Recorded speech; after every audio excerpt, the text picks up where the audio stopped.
계세요. 네, 어떤 점이 제일 궁금하세요?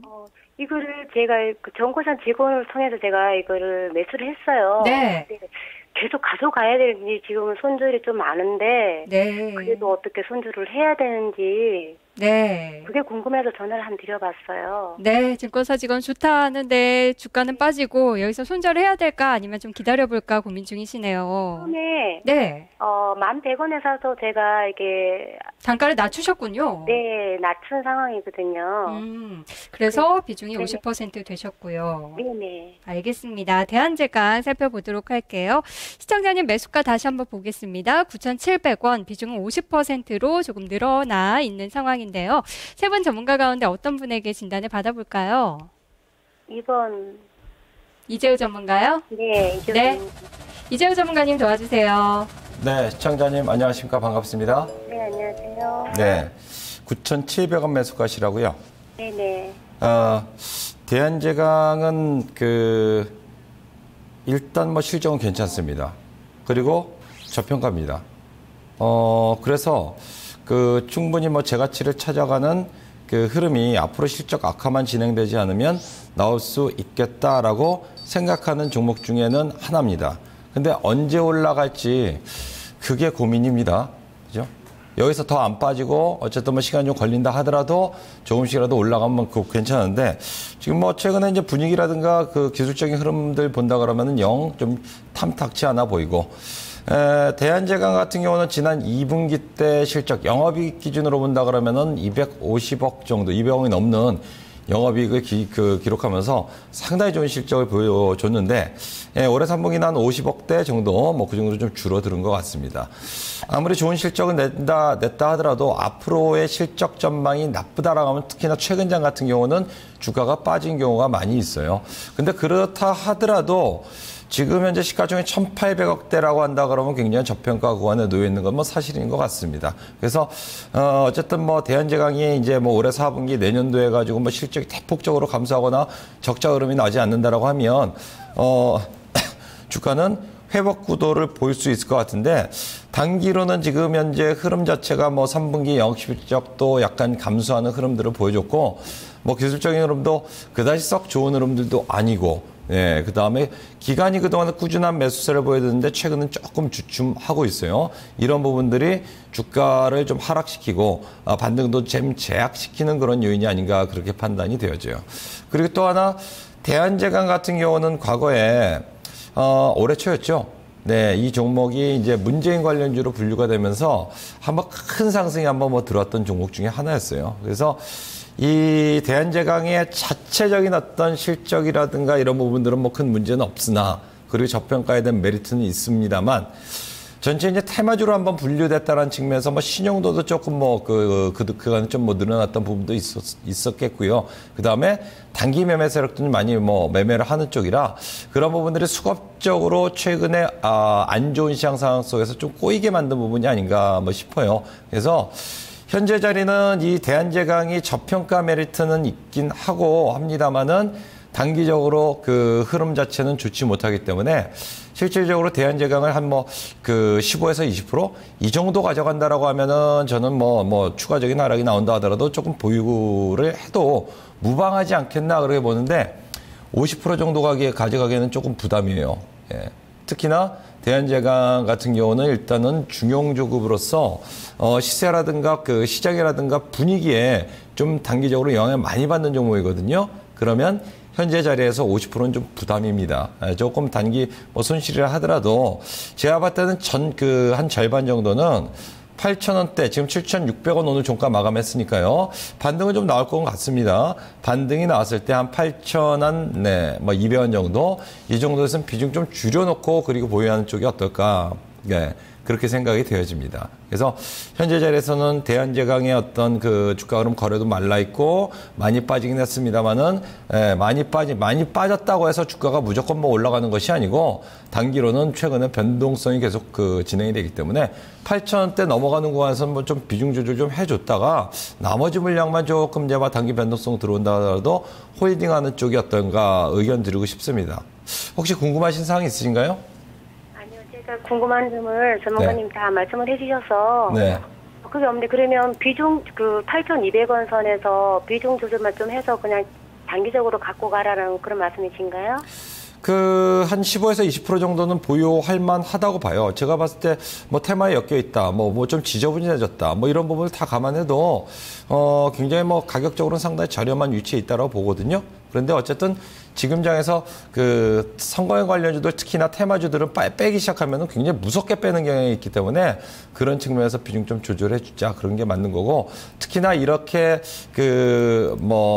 어쨌든 단기 테마성 흐름이라든가 뭐 이런 흐름에 엮여 있는 종목군들 같은 경우는 특히나 뭐 기술적인 흐름, 차트가 좋지 않은 경우는 좀 못 올라가는 경우가 많이 있습니다. 그리고 저평가되어 있다 하더라도 그 저평가 부분이 해소되고 올라가기까지는 상당한 시간을 요할 수 있기 때문에 제가 말씀드렸던 가격대 8,000원 초반 정도 오면 비중 조절해주고 나머지 그러나 15에서 20% 정도는 대한제강은 뭐 어쨌든 좀 뭐 시간 투자를 가져간다라고 하면 매수가 정도는 올라올 수 있지 않을까 뭐 그렇게 보고 있습니다. 네, 이재우 전문가의 진단이었습니다. 시청자님 화이팅 하시고요. 잘 대응하시기를 바라겠습니다. 다음 전화가 또 왔네요. 받아보겠습니다. 안녕하세요. 여보세요? 네, 반갑습니다. 어떤 종목 궁금하세요? 네.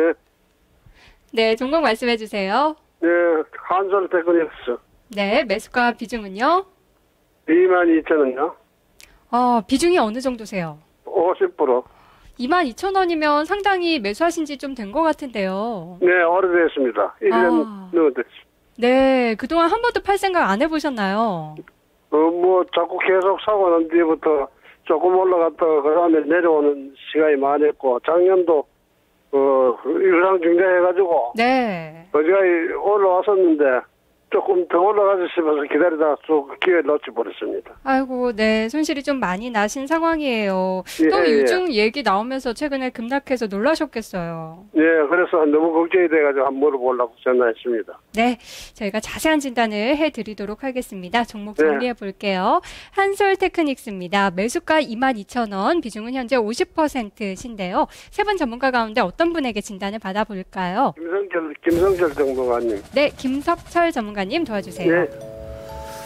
네, 시청자님 걱정이 많으실 것 같은데 참, 네네. 저도 이 종목을 좀 보니까 참 이번에 이제 이 회사가 최근에 단기적으로 빠진 이유는 아시죠, 그죠? 유상증자 때문에 그죠? 이제 빠졌는데. 네네. 근데 이제 문제가 되는 게 그거예요. 뭐냐면 유상증자 때문에 유상증자 한다고 해서 다 빠지는 건 아니에요. 다 빠지는 건 아닌데 네. 지금 사실 한솔테크닉스 같은 경우에는 우리 시청자분께서 매입을 하시고 난 다음에 사실 이번에 한번 반등을 주는 마디가 있었는데 거기 참 못 팔고 나온 게 좀 안타까운데 이게 보면 유상증자 이외에도요. 이제 한솔테크닉스를 봐야 될 부분들이 뭐냐면은 최근에 이제 매출이라든지 영업이익을 보면은요. 올해 들어와 이제 작년 하반기부터 해서 계속해서 영업이익이 적자가 나고 있습니다. 그거는 알고 계시죠? 네네. 그죠? 예. 그러니까, 2분기에도 70억 정도의 영업적자, 그 다음에 이제 3분기에도 영업적자. 그러니까 이게 유상증자를 왜 하냐면은 영업적자가 나고 있는 상황이기 때문에 지금 계속해서 운전자금이 필요하니까 지금 유상증자를 하고 있단 말이에요. 그러니까 이게 뭐냐면 전체적으로 우리 주주들한테는 이게 계속 안 좋은 흐름으로 지금 회사가 가고 있다는 거거든요. 그러니까 거기에 또 유상증자를 이번에 이제 하는 게 총 발행 주식수가 한 462만 주인데 462만 주면은 기존에 있던 총 유통 주식의 한 40%에 달하는 물량이에요. 그러니까 엄청난 물량 압박을 받을 수밖에 없다라는 거죠. 거기에 이번에 이제 유상증자 신주 발행가가 대체적으로 예상을 하고 있는 부분이 1,500원. 그러니까 현재가 부분대에서 예상을 하고 있단 말이에요. 그러니까 이렇게 돼버리니까 물량 부담에 따른 부분들이 이제 기존 주주들한테는 부담감으로 오면서 지금 주가가 이제 밀려 내려가고 있는 그런 상황입니다. 자, 이거를 말입니다. 이제 우리 시청자님께서는 예를 들어서 전문가들이 물어보면 장기로 가져갈 수도 있다라고 말씀하시겠지만 제가 보는 견해에서는 장기로 가져간다고 하더라도 시간이 상당히 걸릴 것으로 보여지고 그다음에 유상증자가 이제 내년 2월 달에 이제 신주가 발행이 되는데 그 전까지는 주가가 이렇다 할 만한 반격의 흐름, 그러니까 아주 추세적인 전환의 흐름을 보이기는 좀 힘든 상황이 아닌가 이렇게 좀 냉정하게 제가 좀 말씀을 드리도록 하겠습니다. 거기에 최근에 이제 주가 흐름을 보시면은요, 이제 그 차트상으로 놓고 보면 사실은 차트 흐름에 있어서 이번 마디 있지 않습니까? 이번 마디에 이런 흐름이에요. 이게 뭐냐면은 우리가 이제 전환형 패턴이라고 얘기하는 하락형 패턴이 만들어졌다는 얘기거든요. 그리고 난 다음에 밀린 상황이기 때문에 당분간의 흐름이 좀 약세 흐름이 이어질 것이다. 다만 이제부터는 어차피 우리 시청자님께서는 지금 뭐 당장에 팔 수 있는 상황은 아니고요. 조금 시간이 걸리더라도 일단은 기다리시고요. 기다리시는데 대신에 대체적으로 이번에 한번 반등 파동을 한번 기다린다고 했을 때는 12,000원 정도, 13,000원 정도 그 사이 가격대까지는 반등을 한번 기다릴 수 있어 보여요. 근데 12,000원, 13,000원 이상대에서 주가가 가기는 힘들어요. 왜 그러냐면 유상증자가 지금 1,500원에 하는데 이게 1,500원에 이제 유상증자 물량이 나올 텐데 그게 내년 2월에 상장된다고 했을 때 그 전까지는 계속해서 그 부분에 대한 가격의 저항이 분명히 있을 거란 말이죠. 그렇다라고 했을 때 제가 보는 견해에서는 이번에 12,000원, 13,000원 정도가 들어오면은 거기서는 조금 물량을 좀 약간 뭡니까 팔고 나오는 게 맞지 않느냐 이렇게 좀 말씀을 드리고 싶어요. 예. 다른 질문 없으세요? 제가 너무 안 좋은 말씀만 드려서 죄송한데. 아니, 그래도 나도 뭐 어쩔 수 없이 그런데 유상증자라는 게 작년 1년도 안 됐거든요. 예, 예.